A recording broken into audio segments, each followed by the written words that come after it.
WrestleMania 16 never happened. In its place was something called WrestleMania 2000. Because you see, that year's WrestleMania took place in the year 2000. And by law, if something was done in or near the year of 2000, it just had to be called 2000. It being a big deal, of course, about the beginning of a new millennia and so forth. This, for all intents and purposes, though, the 16th incarnation of the WrestleMania event, which would take place on April 2nd, 2000 at the Anaheim Pond in Anaheim, California. Actually, the second time WrestleMania had taken place at that venue. And don't call it Los Angeles, buddy. This was yet another WrestleMania show taking place at the absolute apex of the Attitude Era. The WWE simply could do no wrong, quite literally. However, WWE was also at a crux, dare I say, crisis going into this show, as the guy that was carrying the ball for the company, one Stone Cold Steve Austin, was having issues with his neck. Surgery had put him on the shelf since November of 1999. So going into this show, the company would be sub their biggest act. However, there were other players in play who were no doubt ready to gain momentum at the top of the card. This is the story of WrestleMania 16.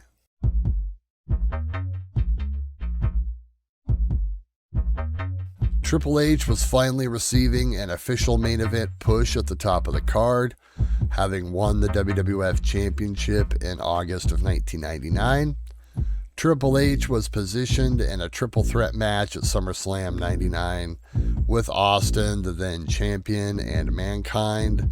Mankind inexplicably won the SummerSlam match to transition the title to Triple H the next night on Raw, while protecting Austin and furthermore protecting a big money matchup with Austin versus Triple H one-on-one, which ended up being done at October's No Mercy pay-per-view, with the reality of Austin's medical situation looming.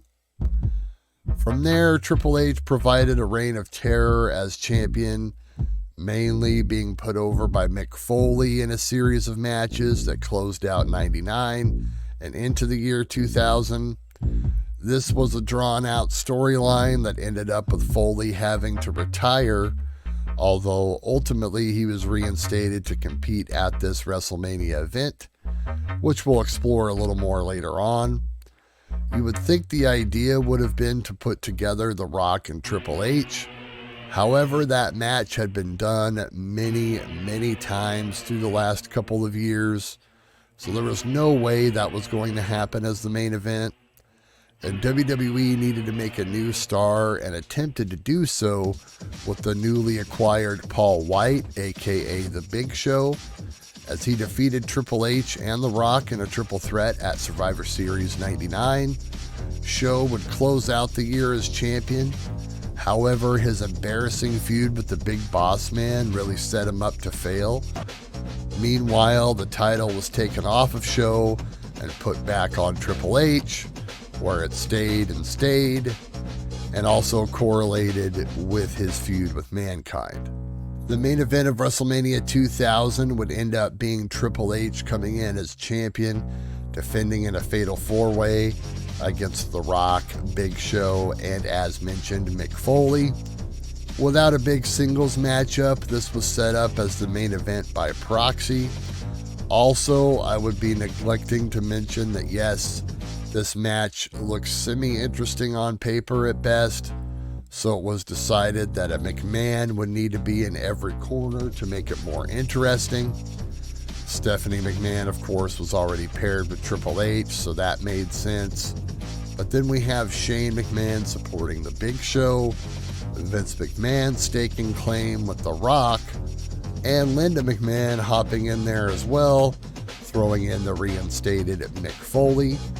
All three challengers were wronged by Triple H at some point in those last few months, but instead of banding together, somehow, someway, Triple H ended up winning the match.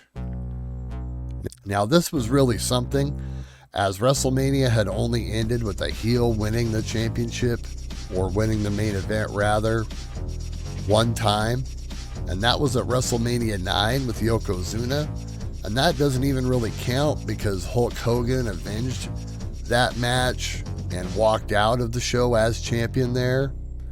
Triple H kept the championship after Vince turns heel again on The Rock. The Rock returned to avenge the loss before the show went off the air, but I will go on record here and say that this was the WrestleMania main event win that should have been The Rock's, which he wouldn't get until years later at WrestleMania 28. Make no mistake about it, the whole card was over at this time, and every little act added up to the bigger picture that was the Attitude Era. There was really no co-main event on this show, as the semi-main event was a tag team encounter with Kane and Rikishi against DX members Road Dogg and X-Pac. Kane had been feuding with DX throughout that last year, and this was a continuation of that. And Rikishi had just newly turned babyface again and was a hot act with the tag team Too Cool, as they would get over doing their dancing routine. The Intercontinental title match was intermingled with the European title match in a triple threat with Kurt Angle, Chris Jericho, and Chris Benoit. This was definitely the workhorse match on the show. Interestingly enough, Chris Jericho was thought to have been slated for the main event, as early advertising for the show featured his likeness, which was replaced with Mick Foley's, as ultimately he ended up being the fourth participant in that match. When it was all said and done, Chris Benoit won the first fall and won the Intercontinental title, and Chris Jericho won the second fall, which was for the European title. As mentioned earlier, the Too Cool tag team consisting of Scotty 2 Hotty and Grandmaster Sexay were insanely over with Rikishi. Here they were paired with Chyna, who is really breaking out on her own as the top female act in the company. The trio would defeat the team of the Radicals, which was Eddie Guerrero, Perry Saturn, and Dean Malenko. In the annual Show Some Skin match, Terry Runnels defeated the Cat. The two were paired with Mae Young and Fabulous Moolah, respectively. This match, if you want to call it that, was an absolute waste of time for everyone involved and was solely purposed to objectify the women and give some cheap pops. The match that really stole the show, however, involved the top three tag teams of the moment in the Dudley Boys, Edge and Christian, and the Hardy Boys in the famous WrestleMania triple threat ladder match. Prior to it being called TLC, this match was truly the first like it on the major stage. Months earlier, Edge and Christian and the Hardys had a ladder match at the No Mercy pay-per-view that turned a lot of heads, and that was the precursor. And here with the Dudleys, these three teams were determined to take it even further. Some would call it a car crash. I like to call it beautiful chaos. This match is hands down the best match on this show, and the reason why you would want to go back and rewatch this WrestleMania. From there, we get an undercard match of Test and Albert defeating Al Snow and Steve Blackman, which is interesting as it sounds. The Hardcore Championship was defended in a hardcore battle royal. This idea is what led into the championship being defended 24 hours a day. The title changed hands several times throughout a 15-minute time limit.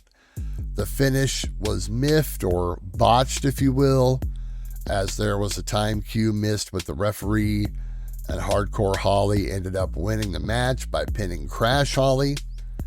The show opened with a lackluster at best tag team match where Big Boss Man and Bull Buchanan defeated The Godfather and D'Lo Brown.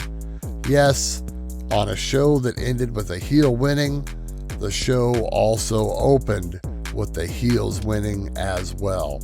WrestleMania 2000 ended up doing 830,000 pay-per-view buys, which was slightly up from the previous year's mark of 800,000. Business was still booming, and by the next year's event, the complete landscape of the business would change as WWE would finally eliminate its biggest competitor, WCW, but that is a story for another time. Thank you for joining me. Please make sure you subscribe to Pro Wrestling Planet, and we'll see you next time.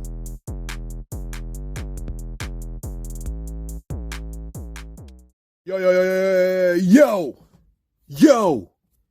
it's your boy JTG, aka Jay the God, one half of the illest tag team ever, Crime Time, and you are watching Pro Wrestling Planet.